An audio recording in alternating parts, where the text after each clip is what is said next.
कि हम कोई भी चीज़ को, मतलब फाइल को, फोल्डर को, फोटोज़ को, गाने को, वीडियो को किस तरह से हम अपने कंप्यूटर के अंदर डाल सकते हैं और किस तरह से निकाल सकते हैं, ये दोनों चीज़ें हम समझेंगे। तो इसके लिए सबसे पहला तरीका है कि आप ऑनलाइन कोई भी चीज़ इसमें डाल सकते हो। ये तो मालूम है भाई, यूट्यूब हमारे सिस्टम में खुला हुआ है तो यूट्यूब से वीडियो हम डाउनलोड कर सकते हैं, या फिर हम अपने व्हाट्सअप में खुला हुआ है तो उसके व्हाट्सअप पे फ़ोटो जो पड़े हुए हैं उसको सेव कर सकते हैं इसमें। ये हमने पिछली बार भी बताया आपको, व्हाट्सअप वाला वीडियो देख लीजिएगा तो उसमें भी पता चल जाएगा। ठीक है, तो कोई भी चीज़ अगर व्हाट्सअप खुली है या कोई वेबसाइट है, वहाँ से भी हम डाउनलोड, जैसे मोबाइल से भी हम डाउनलोड करते हैं गाने वगैरह, तो उसी तरह से आप कंप्यूटर में साइट पे जाके इंटरनेट के माध्यम से डाउनलोड कर सकते हो। पहला तरीका तो ये हो गया कोई भी चीज़ कंप्यूटर में डालने के लिए, गाने या फोटो हो गई। सपोज दैट अब हमने इसमें क्रोम खोला, जैसे अभी खोला था, ठीक है। अब क्रोम में कोई फोटो अच्छी लग रही तो हम उस पर जाके क्लिक कर रहे हैं ऐसे और सेव कर ले रहे हैं, तो इसमें सेव हो जा रही है हमारे कंप्यूटर में। ठीक है, तो वो चीज़ हमारी फोटो इसमें आ गई कंप्यूटर में। दूसरा तरीका ये है कि ये जो चीज़ें दिख रही हैं, देखो ये क्या है, कोई बात नहीं, ये बाद में उठा लेंगे। देखो इसको बोलेंगे, ये तो कनेक्टर है फिलहाल, ठीक है, मोबाइल से हेडफोन का कनेक्टर है, इसको अलग कर देते हैं। ये पेन ड्राइव है, देखो पेन ड्राइव है ये पेन ड्राइव किस लिए होती है, इसमें हम कोई भी डेटा रख सकते हैं, फोटो, फाइल, फोल्डर, वर्ड की फाइल, गाने, वीडियोस। जब हमारा मोबाइल भर जाता है तब हम इसका यूज करते हैं कि भाई मोबाइल की कुछ चीज़ें हम इसमें डाल लें तो मोबाइल खाली हो जाएगा।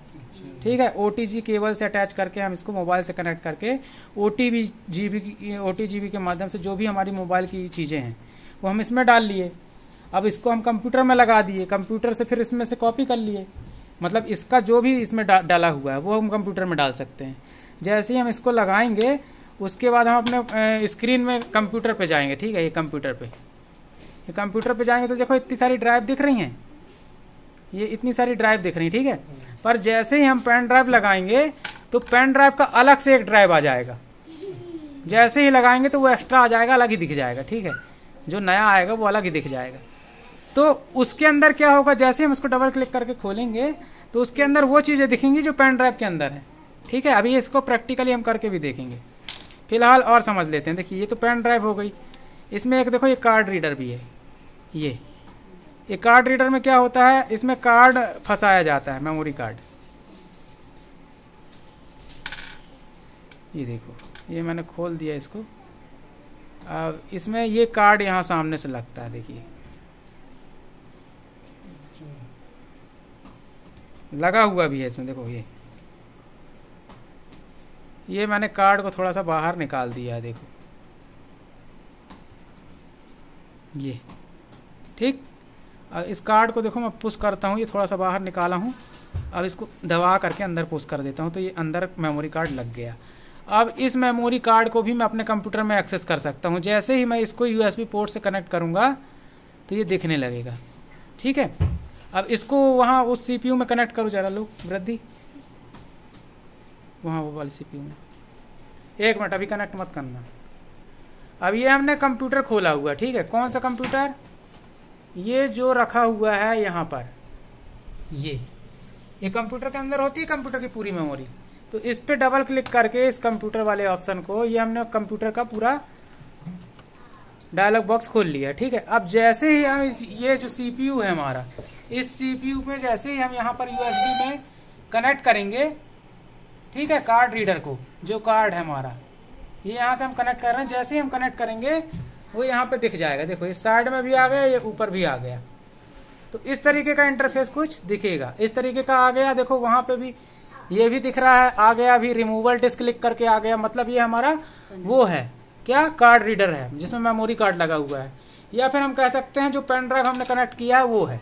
ठीक है, तो आप पेन ड्राइव भी कनेक्ट करोगे तो इसी तरह का आएगा। ठीक है, इंटरफेस। अब यहाँ से डायरेक्ट इसने खोलने के लिए डायलॉग बॉक्स दे दिया है हमको, यहाँ से आप डायरेक्ट खोल सकते हो। फोल्डर पे खोलोगे तो आपको पूरा इसी तरीके का एक डायलॉग बॉक्स आ जाएगा, उसमें जो जो चीजें उसमें रखी हुई हैं कार्ड रीडर या मेमोरी कार्ड में, वो सब चीजें दिखने लगेंगी। या फिर अगर VLC मीडिया प्लेयर पे क्लिक करके खोलोगे तो ऑटोमेटिक जो भी वीडियो फाइल होगी या म्यूजिक फाइल होगी वो इसमें चलना चालू हो जाएगी, क्योंकि ये एक म्यूजिक प्लेयर है, ठीक है। तो म्यूजिक प्लेयर में खोलोगे तो वो म्यूजिक प्लेयर में चलने लगेगी, ठीक है। वीडियो होगा तो दिखाई देने लगेगा, चलने लगेगा। तो ये कुछ इस तरीके का इंटरफेस आता है।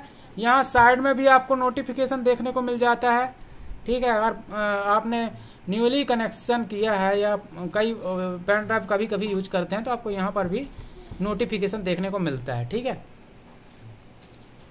तो इस तरह से कुछ आता है और इस तरह से हम पहचानेंगे। इसको मैं क्लोज कर देता हूँ, चाहो तो डायरेक्ट खोल भी सकते हैं वहां से क्लिक करके।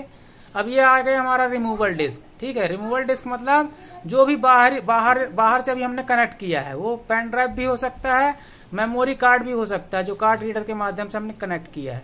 अब इसको डबल क्लिक करके हमने खोला तो उसमें जो भी है वो दिखने लगा। देखो उसमें भजन पड़े हुए हैं, ये म्यूजिक फाइलें पड़ी हुई हैं, ठीक है। तो इसको डबल क्लिक करके हम इसको प्ले भी कर सकते हैं। ये डबल क्लिक किया क्योंकि इसमें साउंड नहीं है तो हो सकता सुनाई ना दे, तो ये म्यूजिक चालू हो गया। हल्का हल्का साउंड आ रहा है क्योंकि सीपीयू में इनबिल्ट साउंड है। तो इस तरह से ये काम करता है, ठीक है। अभी हम इसको बंद कर देते हैं। अब इसके अंदर देखिए इसी तरह से ये मैंने फिर से खोला कंप्यूटर और ये आ गया हमारा मेमोरी कार्ड। अब इस मेमोरी कार्ड के अंदर मैं कोई नई चीज रख दूं, मान लीजिए ये मेरी फाइल है, ठीक है। कोई भी चीज जो भी मेरे कंप्यूटर में पड़ी हुई है, ये मान लीजिए मैं कोई चीज रख लेता हूँ, क्या ले लूं, शिवांश पाठक नाम की एक फाइल है, इसको मैं कॉपी कर लेता हूँ, ठीक है। कॉपी करके मैं अपने कार्ड के अंदर जाता हूँ और उसके अंदर जा करके इस तरह से पेस्ट कर देता हूँ। अच्छा, कॉपी पेस्ट के लिए मैं बताया था शॉर्टकट की भी यूज कर सकते हो। कंट्रोल सी से कॉपी होगा, कंट्रोल वी से पेस्ट होगा। तो यहाँ पर मैं माउस की मदद से कर रहा हूँ, ठीक है। यहाँ पर कंट्रोल वी करूंगा तो यहाँ पे पेस्ट भी हो जाएगा, लेकिन मैं माउस से कर लेता हूँ क्योंकि कीबोर्ड मेरी पहुंच से दूर है। तो यहाँ पे पेस्ट किया तो वो फाइल यहाँ आ गई, देखो ये आ गई है ना। ये क्या है, हमारा मेमोरी कार्ड है और वहां पे भी रखी हुई है, देखो यहाँ पे भी रखी हुई है शिवांश पाठक डेस्कटॉप पे हमारे कंप्यूटर पे, और ये हमारे मेमोरी कार्ड पे भी आ गई। अब इस मेमोरी कार्ड को मैं बंद कर देता हूँ। अब इसको मैं अपने घर वाले कंप्यूटर में जाकर के खोलूंगा तो मेरे को मेमोरी कार्ड में मेरा फाइल मिल जाएगा शिवांश पाठक वाली, ठीक है। तो इस तरीके से हम किसी भी फाइल या फोल्डर को अपने उसमें डाल सकते हैं, मैं पेन ड्राइव में या कार्ड में, ठीक है। और इस तरह से एक कंप्यूटर से दूसरे कंप्यूटर में हम फाइलों को ट्रांसफर कर सकते हैं। और ये भी एक तरीका है, कोई भी चीज हमको कंप्यूटर के अंदर डालनी है, सपोज दैट अपने फोन से डालनी है, तो फोन से आपने चाहा तो डायरेक्ट ब्लूटूथ के माध्यम से या फिर व्हाट्सएप के माध्यम से या ईमेल के माध्यम से आपने अपनी ईमेल पे डाल लिया और ईमेल डायरेक्ट इसमें खोल करके लॉगिन करके इंटरनेट के माध्यम से सीधे इसमें डाउनलोड कर लिया कंप्यूटर में, तो वो यहाँ आ जाएगा कंप्यूटर में आपके फाइल फोल्डर, ठीक है। या दूसरा तरीका ये है कि आप अपने मोबाइल फोन में पेन ड्राइव अटैच करो OTG के माध्यम से, उसमें फाइल को ट्रांसफर करो और फिर पेन ड्राइव या कार्ड रीडर इसमें लगा करके इसमें सेव कर लो, कंप्यूटर में कॉपी करके पेस्ट कर लो। तीसरा तरीका ये है कि आपके मोबाइल फोन में कार्ड का भी ऑप्शन होता है, तो कार्ड लगाए मोबाइल फोन पे, जो चीजें हमको मूव करनी है वो कार्ड में ट्रांसफर किए, कार्ड को हमने कार्ड रीडर के माध्यम से कनेक्ट करके अपने मशीन में लगाया, CPU में लगाया और उसको हम अपने कंप्यूटर पे जाके खोल लिए। यहाँ पे कंप्यूटर पे क्लिक किए और यहाँ से अपना रिमूवेबल डिस्क जो भी हमारा कार्ड लगा हुआ है कार्ड रीडर में, उसको खोल करके ये चीजें जो भी हमने अपना रखा हुआ है उसको कॉपी करके अपने कंप्यूटर में कहीं पे भी किसी भी फोल्डर पे जा करके पेस्ट कर लिए यहाँ पर इस तरह से, ठीक है। तो इस तरीके से पेस्ट कर लिए, ठीक है। ये फोल्डर है, इसको डबल क्लिक करके खोल सकते हो, यहाँ पर आके आप पेस्ट कर सकते हो, ठीक है। तो जो जितनी चीजें कॉपी करना है सब कॉपी करके एक बार में आप पेस्ट कर सकते हो। तो इस तरह से किसी भी चीज को कॉपी और पेस्ट करके आप कंप्यूटर में डाल सकते हो और कंप्यूटर से निकाल भी सकते हो, ठीक है। इसके कई तरीके हैं, जरूरी नहीं कि भाई देखो आज जैसे हमने यूट्यूब पे कोई वीडियो डाल दिया, अब हमको डायरेक्ट निकालना है तो हम डायरेक्ट यहाँ पे डाउनलोड कर सकते हैं। या ईमेल पे कोई चीज पड़ी है, ईमेल पे हमने इसमें डायरेक्ट खोल लिया इंटरनेट कनेक्ट करके, ईमेल से डायरेक्ट इसमें डाउनलोड कर लिया, ठीक है। जरूरत नहीं है कि आप मेमोरी कार्ड उसमें अटैच करो या उसमें पेन ड्राइव अटैच करो तभी आप उसमें ट्रांसफर कर सकते हो डेटा। अब कोई फोटो है, मैंने आपकी फोटो ले ली मान लीजिए, ठीक है। अब उसको कंप्यूटर में डालना है तो कैसे डालूंगा भाई, व्हाट्सएप पे सेंड कर ली मैंने, व्हाट्सएप इसमें खोल लिया कंप्यूटर में और सेव कर लिया सीधे डायरेक्ट कंप्यूटर पे व्हाट्सएप खोल के, इजीली, ना मेरे को कुछ अटैच करना पड़ा, ना ट्रांसफर ना करना, कुछ नहीं करना पड़ा, सीधे ईमेल में डाल लिया, ईमेल खोल करके ईमेल से सेव कर लिया। तो ये आसान प्रोसेस पड़ता है। अब भाई कार्ड में कौन डाले, फिर कार्ड कनेक्ट करे, फिर उसके लिए कार्ड रीडर ढूंढो, या पेन ड्राइव में डालो, फिर पेन ड्राइव से उसमें डालो, तो 2-3 प्रोसेस हो जाते हैं। इससे अच्छा है कि सीधे एक बार ईमेल पे डालो या व्हाट्सएप पे डालो और इसमें खोल लो ईमेल या व्हाट्सएप को। अच्छा, ये पता है आपको कि ईमेल कैसे खोलते हैं कंप्यूटर में या व्हाट्सएप कैसे खोलते हैं? मालूम है? मालूम है? कुछ नहीं करना है, आपको गूगल खोलना है, गूगल पे आपका जीमेल पे आईडी है, जीमेल सर्च करना है, सर्च करने के बाद वो लॉगिन करने का ऑप्शन देगा, लॉगिन में आप अपनी ईमेल आईडी डालोगे, नीचे पासवर्ड डालोगे, लॉगिन कर दोगे, लॉगिन हो जाएगा, जैसे फेसबुक लॉगिन करते हैं। ठीक है। व्हाट्सएप खोलने के लिए मैंने तरीका बताया हुआ, दोनों वीडियो के लिंक भी मैं दे दूंगा इसके डिस्क्रिप्शन में। व्हाट्सएप कैसे खोलना है, आपको गूगल पे जाना है, व्हाट्सएप ऑन वेब सर्च करना है, उसमें अपने मोबाइल के व्हाट्सएप पे जाना है और 3 डॉट पे क्लिक करना है, लिंक डिवाइस पे क्लिक करना है, उस पर बारकोड आएगा, उसको स्कैन कर देना है। कुछ समय का प्रोसेस लगेगा, 1 सेकंड मिनट का, और वो खुल जाएगा कुछ समय बाद, और डायरेक्ट आप वहां से सेव कर सकते हो। चलिए, यहाँ पर ये क्वेश्चन निकल के आ रहा है कि ये हमारा फोन है, ठीक है, ये हमारा फोन है।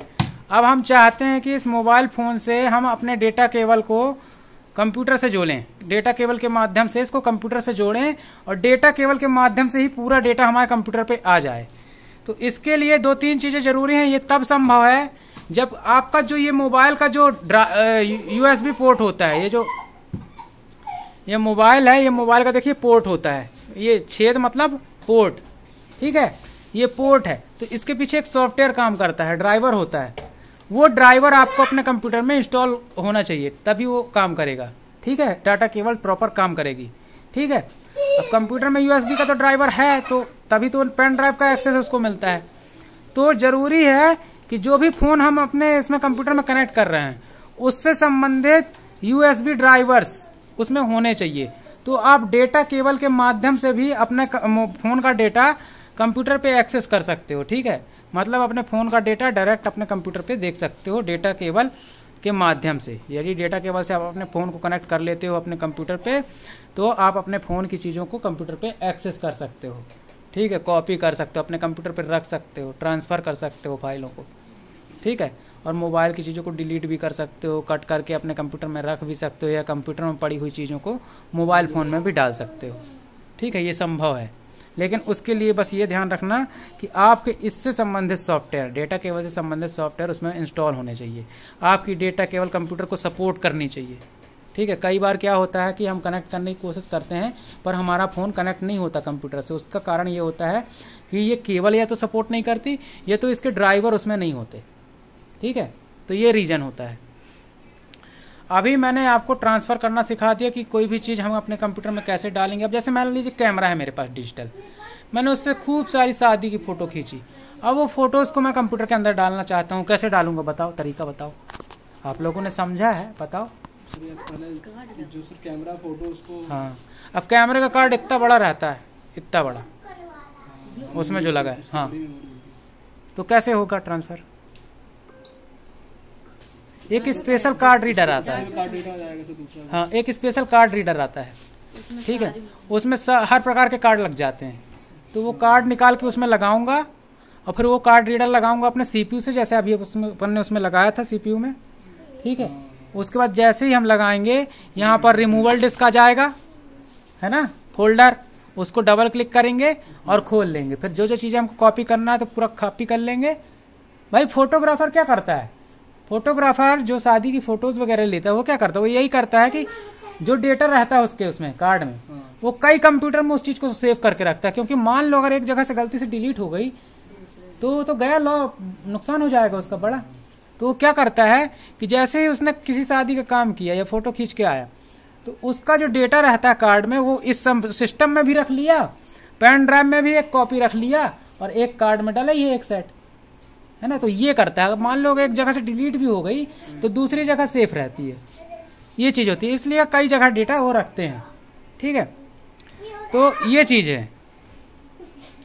कैमरे का जो हमको डेटा ट्रांसफ़र करना है उसका कार्ड रीडर पे हम लगा करके कॉपी करके अपने कंप्यूटर पे रख सकते हैं। कॉपी करके सिस्टम में रख लिया, ठीक है, फिर उसके बाद उसको वापस निकाल लिया, डिलीट नहीं किया, उसमें है, और इसमें भी हमने कॉपी करके रख लिया।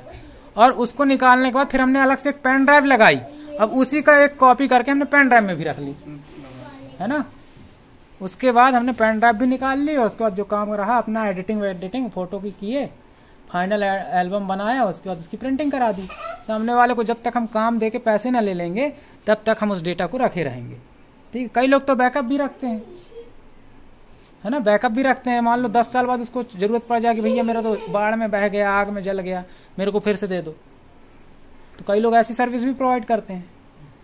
तो इस तरह से डाटा का ट्रांसफर हम कर सकते हैं, अपने कंप्यूटर पर किसी भी चीज को डाल सकते हैं और कंप्यूटर से किसी भी चीज को निकाल सकते हैं और दूसरों को दे सकते हैं। ठीक है, कंप्यूटर का, जो लोग कंप्यूटर का काम करते हैं ना, ऑफिस में देखे होगे लड़के लोग काम करते हैं, कुछ बैंक में काम करते हैं, कुछ फोटोग्राफी करते हैं, तो आप देखो कि जो लोग भी कंप्यूटर से जुड़े हुए हैं या कंप्यूटर यूजर हैं, कंप्यूटर यूजर मतलब जो कंप्यूटर यूज करते रहते हैं, रोज का काम है उनका, वो अपने साथ इस तरह की पेन ड्राइव जरूर रखेंगे। ये जो पेन ड्राइव मैंने आपको दिखाई इतनी सारी, इस तरह की पेन ड्राइव जरूर रखेंगे वो अपने साथ। क्यों? क्योंकि मान लीजिए वो एक फाइल पे काम कर रहे हैं, एक्सेल की कोई एक फाइल है उस पर काम कर रहे हैं, जैसे मैं LIC की मेरी फाइल है एक्सेल की, उसमें मैं सारे ग्राहकों का डेटाबेस रखता हूँ। ठीक है, अब कोई एक ग्राहक है, उसकी पॉलिसी मैंने की हुई है, उसी की बार बार पॉलिसी करनी पड़ती है मेरे को, तो उसमें पूरी डिटेल है उसकी, तो बार बार मेरे को उससे पूछना नहीं पड़ता, वो फाइल में जाके खोल लेता हूँ, देख लेता हूँ, पढ़ पढ़ के लिख लेता हूँ, है ना, बार बार मैं उससे मतलब पूछना नहीं पड़ता। तो अब वो डेटा मैं कंप्यूटर में काम करता हूँ, तो मैंने इस कंप्यूटर में लगाया, पेन ड्राइव लगाया, पेन ड्राइव से उसमें काम किया, सेव करके फिर वापस से पेन ड्राइव में रख लिया। अब घर गया तो वापस से मैं घर में भी काम कर सकता हूँ, क्योंकि मेरी जो फाइल है वो मेरी पेन ड्राइव में रखी हुई है। ठीक है, तो इसलिए मैं वो कहीं पे भी काम कर सकता हूँ। कहीं बाहर गया, वहीं पे लैपटॉप अपना खोला, उसमें लगा के काम कर लिया, किसी दूसरे के सिस्टम में लगा के काम कर लिया। तो पेन ड्राइव रखने का ये है, ज़्यादातर पेन ड्राइव इसलिए यूज होती है, डेटा रख के हम कहीं भी ले जा सकते हैं, एक जगह से दूसरी जगह, और किसी भी सिस्टम में लगा करके इस पर काम कर सकते हैं कंटिन्यू, ये चीज़ है।